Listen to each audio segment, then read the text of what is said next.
ఈ నెల 24వ తారీఖు వరకు కూడా తల్లికి వందనానికి సంబంధించినటువంటి అమౌంట్స్ అయితే ప్రతి తల్లి యొక్క ఖాతాలో అయితే వేయడం జరుగుతుందనమాట.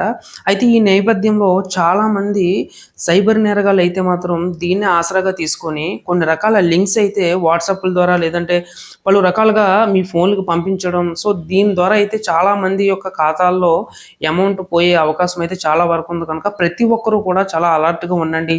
ఎటువంటి లింక్స్ ఎటువంటి వాట్సాప్‌లో కావచ్చు, అదర్‌వైజ్ ఎటువంటి లింక్స్ పైన మీరు క్లిక్ చేయవద్దు. అలాగే పీఎం కిసాన్ అని కావచ్చు, లేదంటే రకరకాలుగా పేర్లతో అయితే మాత్రం వీళ్ళైతే ఏదో ఒక టైప్ ఆఫ్‌లో వాట్సాప్‌లో కావచ్చు మనం చూస్తున్నాం ఎలా పంపిస్తూనే ఉంటున్నారు. కనుక ప్రతి ఒక్కరు కూడా ఎటువంటి లింక్స్‌ని అయితే క్లిక్ చేయొద్దు. ఒకవేళ ఇన్ కేస్ తల్లికి వందనానికి సంబంధించినటువంటి ఏ అప్డేట్ అయినా కావచ్చు, లేదంటే ఆ యొక్క అమౌంట్ స్టేటస్ కావచ్చు మీరు తెలుసుకోవాలనుకుంటే నాకు లింక్ అని కామెంట్ చేయండి. నేనైతే ప్రభుత్వానికి సంబంధించినటువంటి వెబ్‌సైట్‌ని అయితే మాత్రం నేను మీకైతే డైరెక్ట్‌గా పంపిస్తాననమాట. సో, దాంట్లో మీ ఆధార్ నంబరు ఎంటర్ చేసి దాని ద్వారా అయితే మాత్రం మీ యొక్క అమౌంట్ అనేది తల్లికి వందనానికి సంబంధించినటువంటి అమౌంట్ పడిందా లేదా అని చెప్పేసి అయితే మాత్రం ఖచ్చితంగా మీకు తెలుస్తది. Thank you so much.